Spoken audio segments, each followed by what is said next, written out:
Hey, you're on That's Helpful with me, Ed Stott. I am thrilled to have you with me. The podcast where each episode teaches you a new life skill, empowers you to make better choices, or offers you a new perspective on life. Today we're going for the latter. So often we prioritize romantic relationships above all others, whether it's searching for a soulmate, quote unquote, or choosing who we spend time with, or who takes priority in our lives. But according to Rhaina Cohen, the idea that a romantic partner is the only kind of relationship that can fulfill our emotional needs and bring meaning to our life is an incorrect one. Rhaina is an award-winning producer and editor for NPR, and she's the author of The Other Significant Others, Reimagining Life with Friendship at the Center. Rhaina, can you tell me about the friendship that actually led to you writing the book? Because this is a really interesting one. I think so many people, when they hear you talk about your experience, they'll be like, oh my gosh, I have the same experience.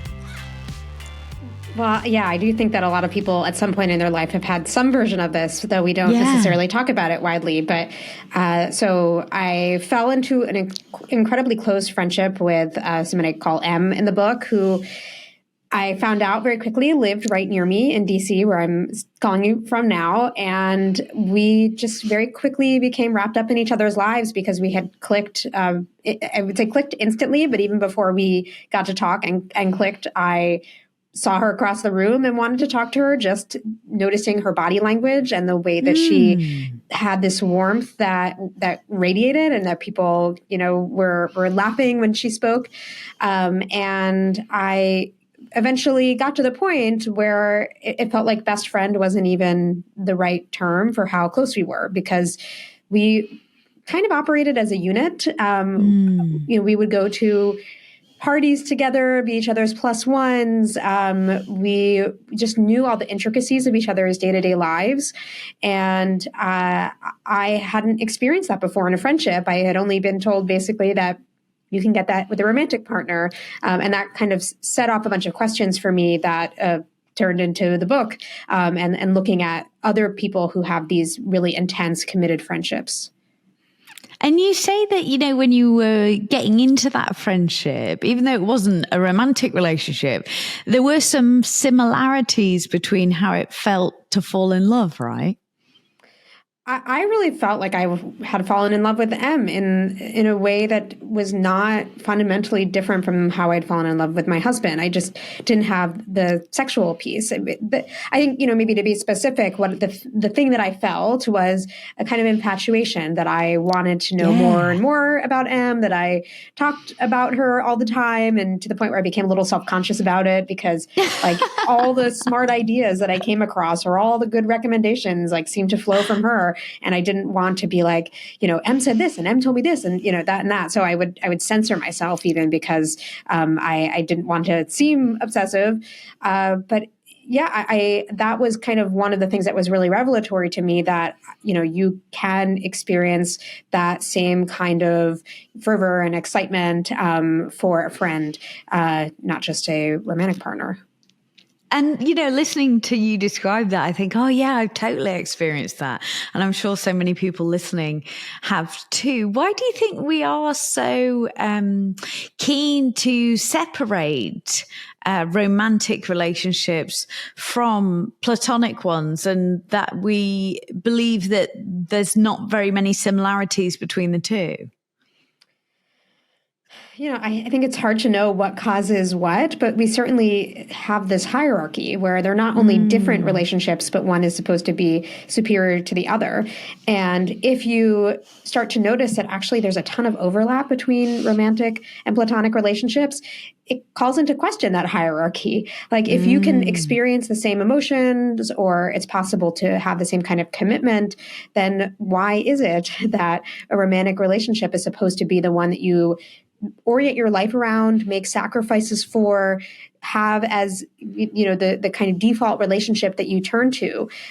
So I think there's probably some way that it protects romantic relationships to not recognize that we can find the same things elsewhere. I'm not sure it's always that conscious. But we've just been told again and again that there's a difference between quote unquote just friends and quote unquote more than friends. That there is something that's fundamentally separate, and that it might be a little destabilizing to know that they aren't that different. Yeah, not necessarily absolutely. Anyway.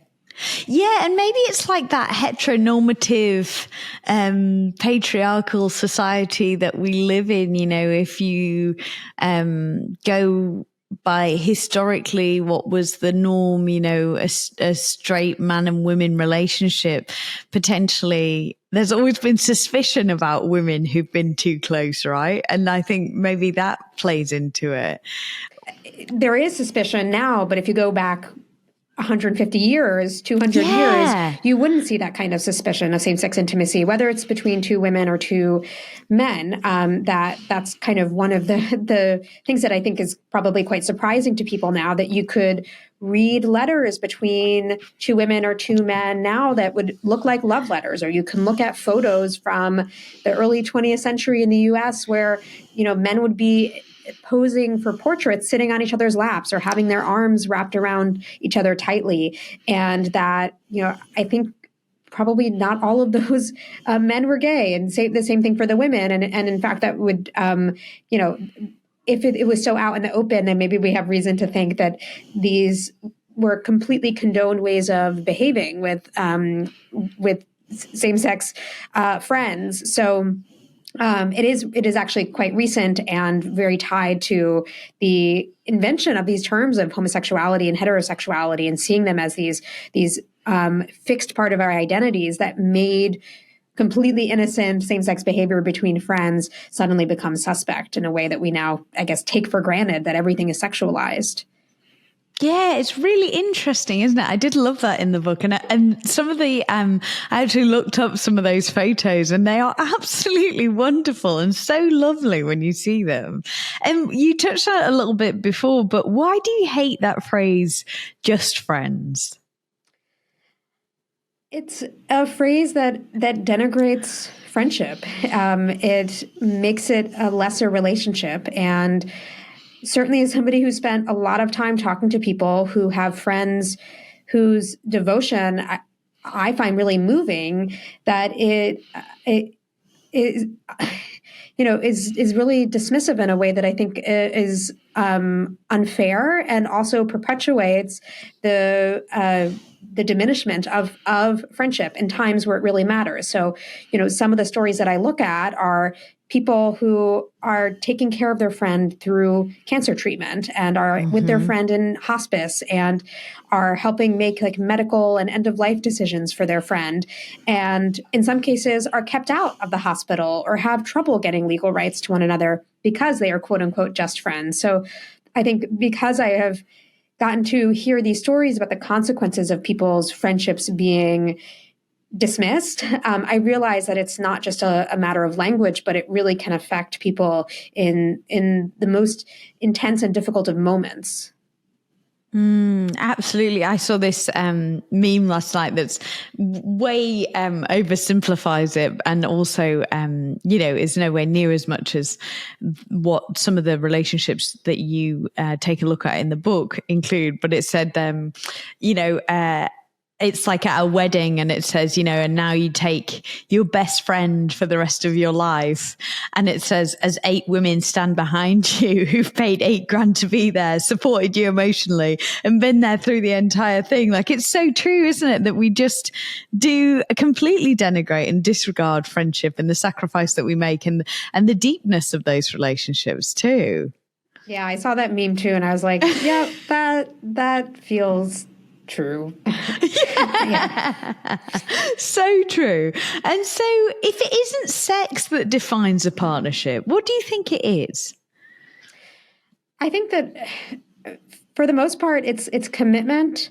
It's operating as a unit where you are making decisions jointly, and where you are looking toward a future together, and one where you're going to be involved in each other's lives for the long term.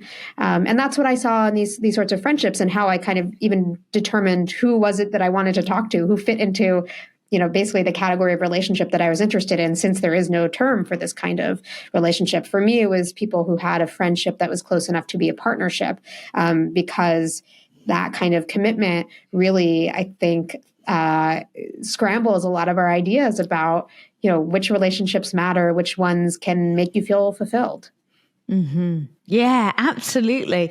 And so by living in the way that so many of us do, by, prioritizing romantic relationships and trying to get all of our emotional needs fulfilled by one person, what do you think we're missing out on? I think we're missing out on the potential to have more close relationships in our lives, where we have different kinds of influences. I especially the time where I was really, really close to my friend M, and also I have a romantic partner who's not my husband. I loved having two really core influences on me, like two people I could turn to if I was in a dilemma, two people to recommend books and articles and podcasts to me, whose passions I got to absorb because I was so intimately involved in their lives, and like two people whose voices I could imagine in my head if I was trying to think about what should I do in this situation, what would this person say. And I think that that's a case where I have sort of like two people, but when I think about the other people in my life who I'm really close to, I find such value in having multiple people who really can help me grow and shape my thinking. And on top of that influence piece, I think people could, if they're in romantic relationships, make them stronger by having more people who are meeting the different needs in their lives. And that even though I guess the math might seem intuitive, that if you pile on more, needs and responsibilities, that means the relationship is better. I think it actually doesn't work that way. And that for a lot of people, distributing the load in the way that we, don't put all of our eggs in one basket for our finances, that actually is much sturdier. And certainly I don't want to be the only person that my husband can go to if he is in a crisis, or like the only person he can share joys with, because I can't be everything to him, and that would just be too much. And so do you think that we should be approaching friendship in a much more similar way to the ways in which we approach romantic relationships now? I think there's a way that both romantic relationships and friendship can take some lessons from each other. I think the part of romantic relationships that, we could apply to friendships are the kind of intentionality to, reach out to somebody, deal with the possibility of rejection, because the potential payoff is worth it, which I think a lot of people just expect friendship to happen, and not that they have to make overtures to people that maybe the person, won't say yes to, and then you have to deal with that. There's a way people carve out time for their romantic partners that they wouldn't for friends. And there are, all sorts of roles that are the default role for a romantic partner that I think would help if people, instead of always going to this one person, think about who is the best person to serve this role. One woman I spoke to brought up how she knows people who say that they wouldn't want their husband to be making the decisions about their healthcare, that they would have a friend in that position would be in a much better place, maybe more cool-headed, or knows more about how their body works, or whatever the case is. So I would encourage people to kind of, unbundle all of the things that are attached to romance, and then see if friends can fit in. And then, so it's basically sort of like giving a little bit in between, like not lessening the expectations of romantic partners in the way that we don't have such crazy high expectations of friends to be everything, but also bringing some of the sense that, like, a friendship is a relationship that involves some work, and there might be some conflict that you have to navigate. There is some risk involved, but that you do it because of all of the nourishment that it provides you. What do you think of the idea that we should be approaching our friendships? We should be dating our friends in the same way that we would try and date a romantic partner? I'm a little bit like, what does that look like? It's in some, this is the other thing that is so different about romantic relationships and friendship, that there is a script that you follow in a romantic relationship that can be immensely comforting to people because it gives you a sense of like, what do you do next? There are also ways that can make people kind of sleepwalk and not realize that they're not on the same page. I mean, the kind of perfect example for this for me was an anecdote that a couples therapist relayed to me, that she had a couple come in and they were monogamous, but then it turned out they realized in the course of that session that they had different definitions of monogamy, which they had never thought to define before. And one of them believed that going to a strip club or watching pornography was cheating, and the other had not realized that he had broken that line. So I think that there's a way that scripts can feel secure, but it also can prevent us from actually having really open conversations where we're not taking anything for granted. So I think that in the kinds of friendships that I'm looking at, which are so close and people are going beyond what friendship normally is, they are having really intentional, open conversations. But it's both kind of benefited by the fact that there is no script, but also is really challenging to figure everything out on your own. So I kind of wish that we had scripts that weren't one size fits all, or like some principles about like, let's have conversations about who we want to be to each other, what kinds of roles we want to play, or how often we want to see each other. I think that those more general questions could be helpful to bring into our friendships, and in addition to maybe the dating mindset of like, well, there's going to be some give and take, and I'm going to have to, ask someone to do a thing, and maybe they're not going to be interested. So that piece I would say to adopt for friendships, but I don't know that we really want basically what's called the relationship escalator, where people just get pulled along and not necessarily thinking about what is the next step that they actually want for themselves. Yeah. In studying all of these very close friendships for the book, what have you learned about making friends, and in particular finding these very deep friendships, which I think so many of us would like, but just don't know how to go about? Well, I think it's no mistake that so many of the people who I ended up talking to had some kind of life circumstance that made them more open-minded and more imaginative about what a good life could look like. So, one example would be these women who I spoke to who are now in their 80s. They met 50 or so years ago when they were in their 30s. One was separating from her husband. The other had never been married. But her kind of will to get married had really been drained after she realized that she wouldn't be able to have biological children after an emergency surgery. So, neither of them were kind of moving toward, I guess, the life that they were supposed to have, especially at that point in kind of like American society.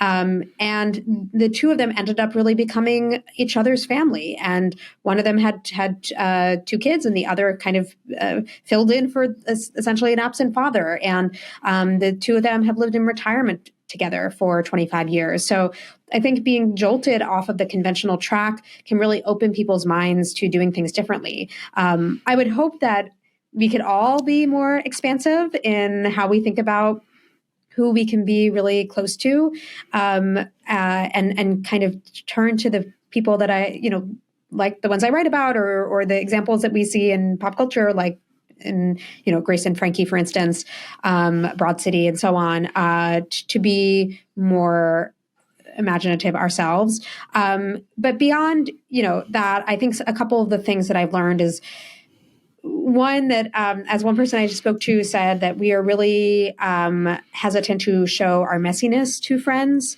that he talked about how like middle-class people like a manicured lawn, both metaphorically and literally, that we don't want people to sort of come and support us when we are in a messy state. And I think that creates a feedback loop where we become less able to find intimacy with people because we're not sharing our full selves. And then we think, well, friendship is not that important. I'm not that close to my friends. And it's like, well, we have to be willing to open ourselves up in order to get the intimacy that will then make the relationship closer. So at least that's one important feature, I think, in my mind, about how you can move from, a standard issue friend to somebody that you really, really feel close to. Yeah, absolutely. I think that's vital. And you, obviously in the book, you've examined these incredibly close friendships, but what have other people's reactions been to these close friendships? You know, people who aren't necessarily in the relationship, but are close to it. There's a range of reactions, and certainly there's some negative ones, or at the very least, skeptical and scrutinizing reactions, which was really one of the reasons that it felt important to try to write about these friendships, because there was this huge disconnect between how important these friendships are to the people in them, and how other people were reacting to them. They weren't celebrating them in the way that we would celebrate romantic relationships and especially at an event like a wedding, but instead that what people were getting were gossip from family, from coworkers, from other people in their social community, speculating that the friends were actually closeted, that they were really, having a sexual relationship but weren't sharing it with others, because they couldn't seem to understand that commitment can happen without sex. Some of these people, also were dating and wanted romantic partners, and would find that romantic partners were really threatened by the friendship because they expected to be the everything for their romantic partner and to be number one. So there are ways that didn't go so well. But the kind of relationships that seem to have endured are ones where their romantic partners saw the friendship as an asset and were excited to welcome this person into their life, often had somebody, a sort of similar kind of chosen family experience in their own lives. And they sort of saw it all as additive. So while some people were not that embracing of the friendship, the right people often would not only see it as, oh, this is interesting, but like, this is a wonderful thing. And I'm glad to have exposure to this and access in my life. Yeah, right. So interesting. And so one of the things that we don't do is treat friendship breakups the same way as romantic ones. What gaps does that lead for us emotionally? And also, I'm interested in the ways that kind of undermines friendship and stops us from investing in it fully. There's almost no recognition of friendship loss. We have a term like, friend breakup. Like a lot of things that came up, it's like modifications of terms that were created for romantic relationships, and creating its own, friend version. But I've heard from so many people who have sometimes had tears in their eyes telling me about a kind of falling out they have with a friend, or a friend they're no longer in touch with, or a friend who died. And I think, what this does is that it adds another layer to the loss that people experience. It is hard enough to lose someone that you care about so much, or to lose the possibility of a future that you had imagined with some friend. But if you also feel like nobody understands it, and your grief is disenfranchised, that's only going to make it worse. And I have also seen that, the disenfranchised grief part is not just that it's you're not getting support when you grieve, but that for a lot of people, it's hard to even understand the loss and people.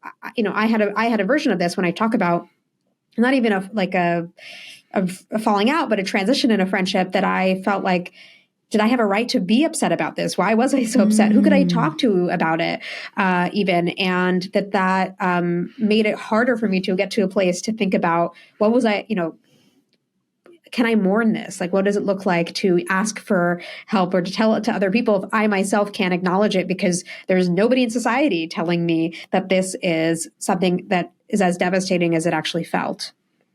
Absolutely. I think that's so familiar for so many people, but they, because of the way that we prioritize romantic relationships, you kind of feel a bit ridiculous by feeling a bit heartbroken over a friendship loss. And as you say, society doesn't recognize it in the same way.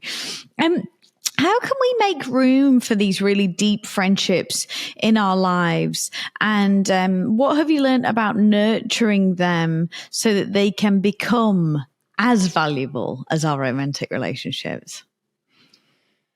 I think the idea I mentioned earlier just feels so important about unbundling the roles in romantic relationships and just kind of laying them out and thinking about, who do I want to be my co-parent, for instance? Who do I want to raise children with? Who, like, when I'm having a professional issue or crisis, like, who's the person who's liable to give me like the best advice? Who is the person if I'm having a hard day that I want to go to first? Or who do I have the most, interesting intellectual discussions with? Who do I want to spend 5 hours on a hike with? And you don't have to answer that with the same person every time. And you can have multiple options for the people who are, answering that question. And I think maybe occasionally even deciding maybe the most comfortable person here is a romantic partner if I have one, but I'm going to bring a different plus one to this party and see how that changes the dynamic. I think kind of relatedly, a big distinction, I think, between very close friendships and ones that aren't that close is building shared memories. If all you're doing is every month or few weeks getting coffee and catching up on what happened in your life and you are narrating things retrospectively, you're in maintenance mode and you're not fostering a relationship that you are moving forward in. And I totally understand needing to be in the maintenance place, but I think finding ways to live life alongside friends, whether that is inviting them to a party that's then going to be a shared memory that you can call back to, or even just things as simple as going on errands together. I had a friend take me to the DMV when I didn't want to go to the DMV, and that ended up being its own memory, or just kind of living everyday life alongside friends, inviting them for the ride. I think that is a pretty actionable way to start incorporating people in and feeling like you're living life alongside each other and not that you are just narrating everything after it's already happened.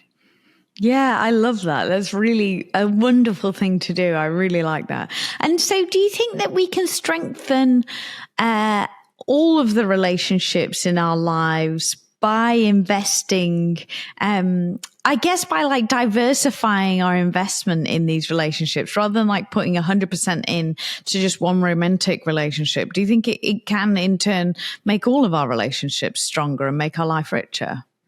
I think absolutely. And I guess I want to clarify that, I write about friendships that look a lot like romantic relationships because they are, they are these partnerships. But the point is not to say what you need to go do is go find yourself a platonic partner. The point of showing those is because they are so close to romantic relationships and they're perceived so differently. And then they open up these questions that I think are fascinating. Like, do you need to be romantically involved with someone to make a good co-parent?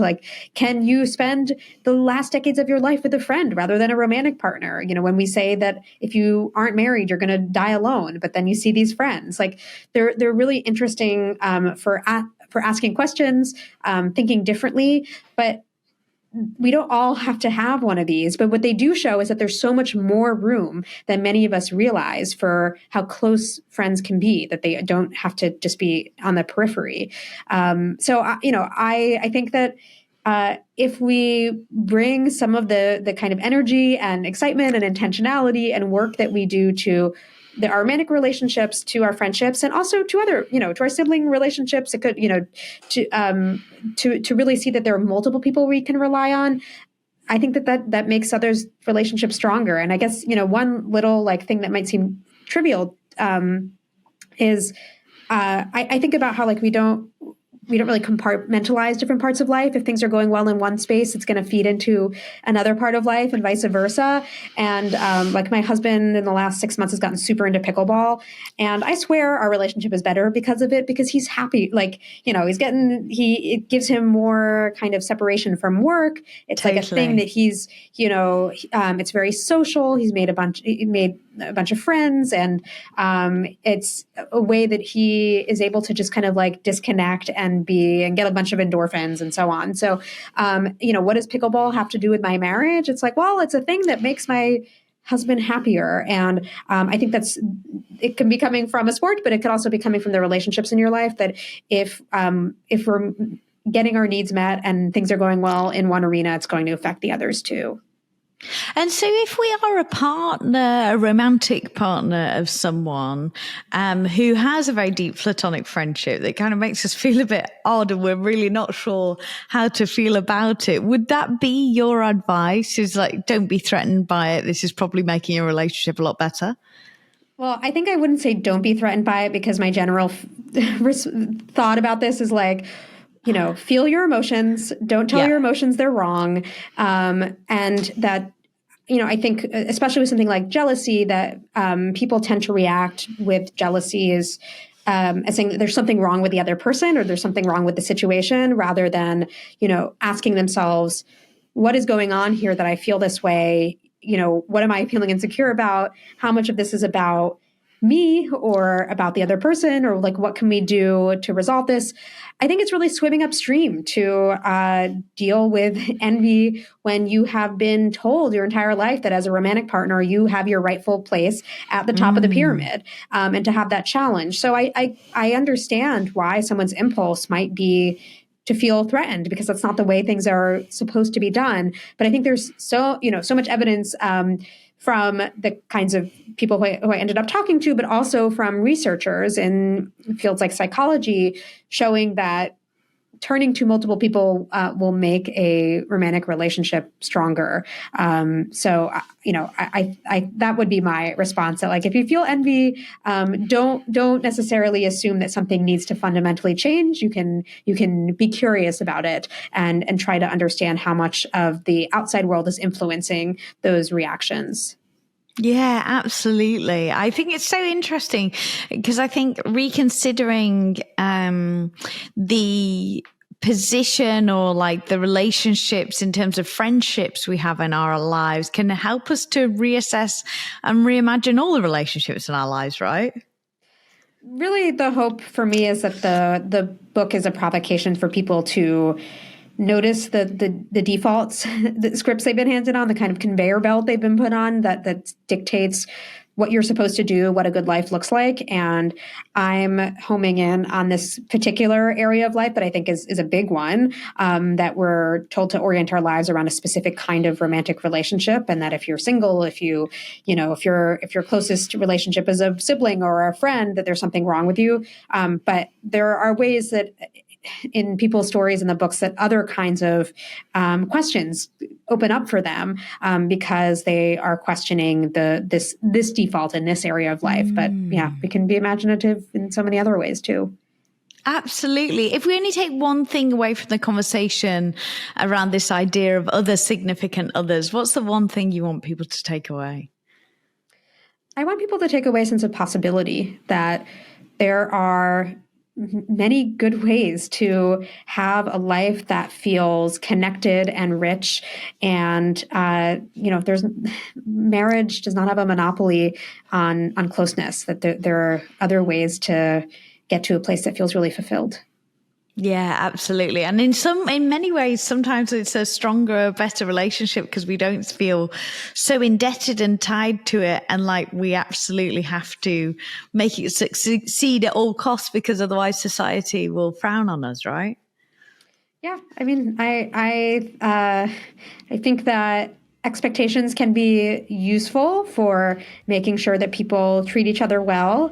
But if they end up tipping too far into a place that's unrealistic, they might do more damage than good. Absolutely. Thank you so much for sharing me the time, Rhaina. This has been fascinating. Thanks for the questions, for having me. Rhaina Cohen is an award-winning producer and editor for NPR, and she's the author of The Other Significant Others, Reimagining Life with Friendship at the Center. I'm going to put the link to Rhaina's book in the show notes and where you can find her on social media so you can find out more about this. I just think it's a great way to rethink the way that we are living our lives. And as Rhaina says, kind of reconsider those scripts that we've been given, and because in many ways this can lead to a much more rich and fulfilling life for us. I hope you've really enjoyed this as much as I have. If you have, please leave me a review wherever you're listening. I absolutely adore reading them, and it helps other people find our little self-improvement club. I'm Ed Starr. I sincerely hope that's helpful.